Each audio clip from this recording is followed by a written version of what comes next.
right, let's jump right in today. We're diving into Christian women voters in the 2024 U.S. election. And I think a lot of people out there are probably already thinking, wait, what? Yeah. I mean, how could women, and especially women with really strong religious beliefs, support a candidate like Donald Trump? It's a puzzle. And we've got three different sources to help us make sense of it all. Okay, cool. So we've got this journalist's FAQ. Hmm. It tries to really get inside the minds of these voters. And then there's this other piece. It's more, how do I put this? It's opinionated? Yeah, a little more opinionated. It kind of links white women's support for Trump with white supremacy. Wow. Okay. And then to round it all out, we've got this really long interview with a sociologist who's spent years studying Christian women in politics. So That's good mix. yeah, I think it'll give us a lot to talk about. Definitely. So where do we even start with this? Let's start with the why. Why did these women support Trump? This sociologist keeps bringing up something she calls the protector narrative. Have you run into that term before? I have. Yeah. Yeah.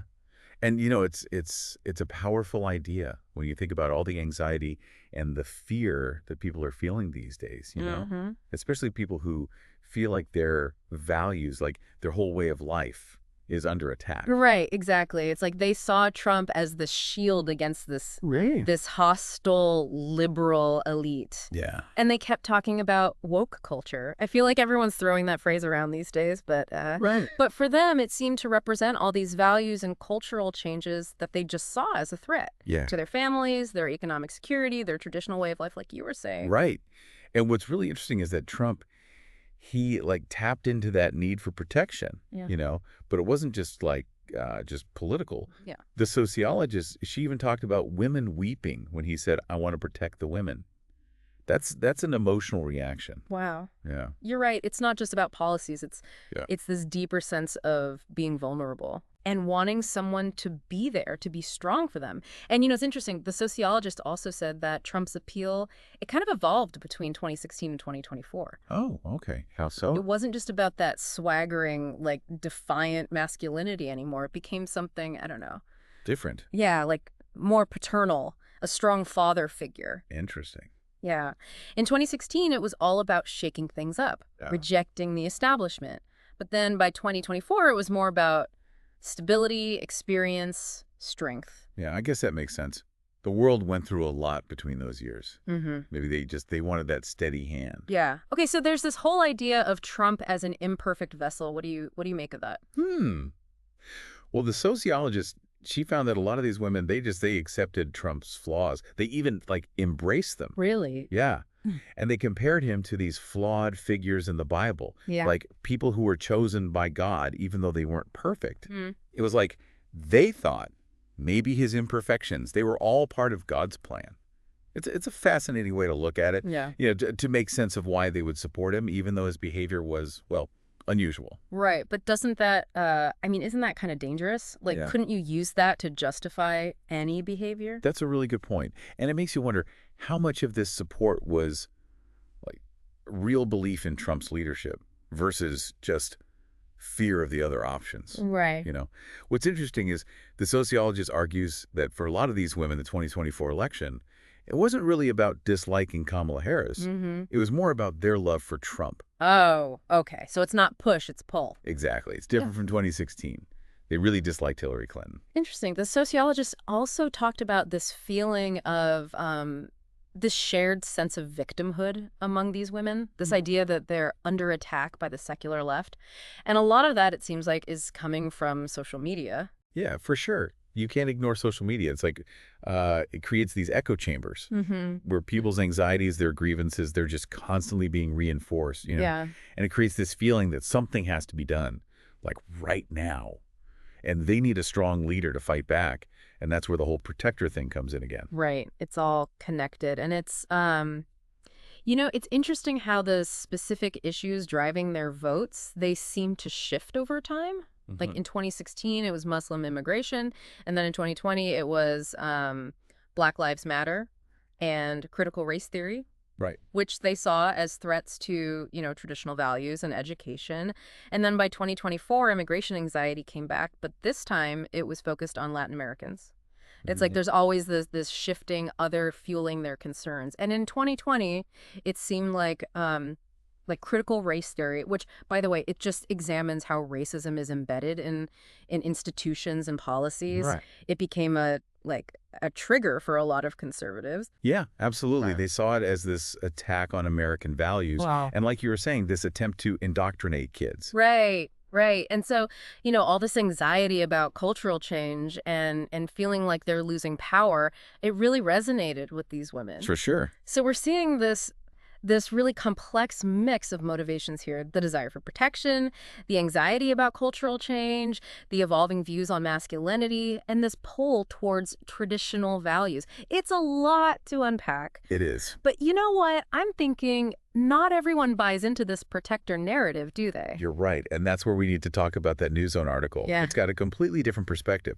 This article, it basically says that white women supporting Trump, it comes from this historical allegiance to white supremacy and the whole patriarchal system, Yeah. the one that benefits them. Yeah, this is where things get a little, I don't know, uncomfortable maybe. Right. But I do think it's really important to hear this side of things too. So what kind of evidence does the article use? Like, how do they back up that claim? Well, they bring up a lot of historical examples, like remember Susan B. Anthony and Elizabeth Cady Stanton? Big names in the women's suffrage movement, right? Yeah, of course. Well, get this, the article says they were actually against the 15th Amendment. The one that gave black men the right to vote. Wait, really? Did not know that. Yeah, it's one of those things that kind of gets lost in the history books, but it shows that, like, the fight for women's rights, it hasn't always been inclusive, Yeah. what we call intersectional now. Right. Sometimes white women getting equality, it meant other groups were left behind. That's a really good point. So, what other examples do they have? Well, they talk about how white women were involved in the KKK and how they fought against school integration. It makes you think, like there's this pattern of supporting white supremacy even when it goes against their own feminist ideas. Yeah, it's definitely a strong argument, but it makes me wonder, like, are they saying that any white woman who supports Trump is, like, consciously upholding white supremacy? That's where I think it gets more complicated. I don't think the author is saying every single woman is like a full-on white supremacist. Yeah. It's more about how history and the advantages some people have, how those things can shape your political choices, Yeah. even if you don't mean to be racist. So it's less about what you mean to do and more about what actually happens because of your choice. Yeah, exactly. Like, good intentions don't erase bad outcomes. Right.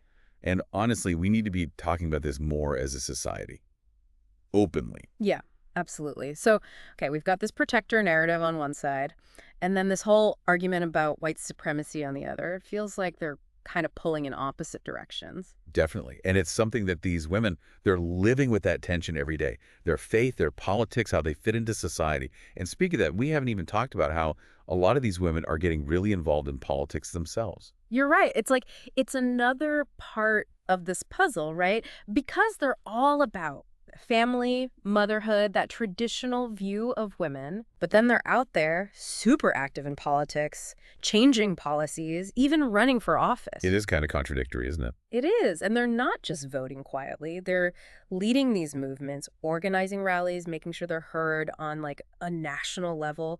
It's like they're redefining what it means to be a woman in politics, but doing it within this conservative framework. Right. It's like they're saying, hey, traditional values don't mean you can't be political. Exactly. You can be a Christian, a mom, and a powerful force in politics all at the same time. Yeah, and they're not apologizing for it. Not at all. And it seems like figures like Amy Coney Barrett, we were talking about her before, she's become such a symbol for this whole movement. Totally. I mean, she's got 7 kids. Right. She's a devout Catholic. Yeah. And she's a Supreme Court justice.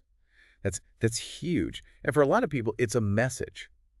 Women can do anything they want. Right. They can have these traditional roles and still have all this power. Yeah, it's like she broke through that glass ceiling while still holding on to the things her community values. It's a powerful message, and it makes sense why so much Christian women see her as an inspiration. For sure. And her story, it kind of ties back to what we've been saying this whole time. Christian women are becoming more and more visible in politics, and their influence is growing. They're not just sitting back anymore. Right. They're taking charge. They're shaping the conversation, pushing for the policies they believe in. So we've gone from why they support Trump to the consequences of those choices to how they're changing what it means to be a woman in politics. It's a lot. So where do we go from here? What should people be thinking about after listening to all this? I think the biggest takeaway is Christian women voters, they're not all the same. They're complex, they're diverse, and there are so many reasons why they do what they do. And as politics keeps changing, so will they. Yeah, it's a good reminder that we can't just simplify things and use stereotypes. If we want to talk about the future of our country in a way that makes sense, we need to understand the details, the contradictions, everything that makes this group so interesting. We need to get it, Yeah. What are they afraid of? What do they hope for? What values guide them? That's how we get past all the division and start to understand each other. Well said. And on that note, I think we've covered a lot of ground today. We have. We've given our listeners a lot to chew on. But remember, this is just the beginning. Keep learning, keep questioning things, keep challenging what you think you know. Politics never stands still, and the role of faith in all of it, it's only getting more complicated. That's so true. Thanks for coming along with us on this journey, everyone. And until next time, keep diving deep, keep those minds active, and keep searching for knowledge. It's funny. We've talked about this whole protector narrative thing Yeah. and how white women, especially Christian women, they supported Trump. But then you look at how involved they are in politics themselves. It's like kind of contradicts the whole traditional gender role thing, doesn't it? Yeah, it's a real head scratcher. On one hand, you've got this emphasis on family, motherhood, being a wife, the classic view of what a woman should be. Right. But then you see them out there, engaged, involved, shaping policies, running for office. It's a real paradox. It is. It's like they're saying, hey, we can do both. Exactly. They're not just voting either. They're leading movements, organizing, speaking out on a national stage. It's like they're redefining what it means to be a woman in politics, but they're doing it on their own terms within this conservative framework. Right. It's not like they're abandoning their values or anything. It's more like, look, you can be a devout Christian, a mom, and still be a powerhouse in the political world. Yeah, they're not compromising. And people like Amy Coney Barrett, she's become such a symbol for that. Oh, absolutely. Mother of seven, devout Catholic, Supreme Court justice. It's amazing. Yeah. And for so many women, it's like she's saying, hey, you can have it all. Right. Like she shattered this glass ceiling, but she did it without turning her back on the things her community holds dear.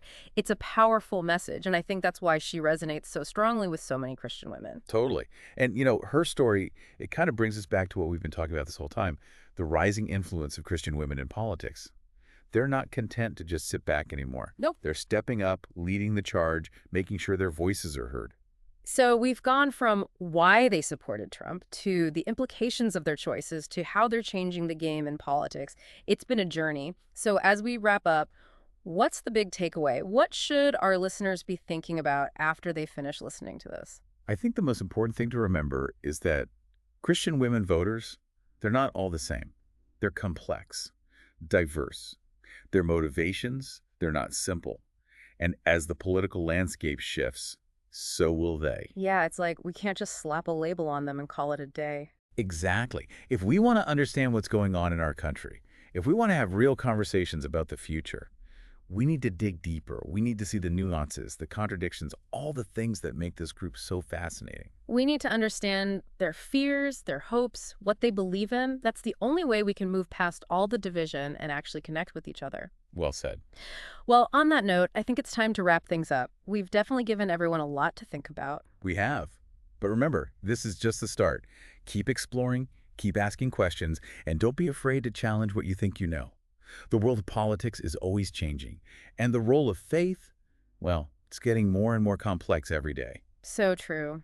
Thanks for joining us on this deep dive, everyone. And until next time, keep your minds sharp, keep seeking knowledge, and keep diving deep.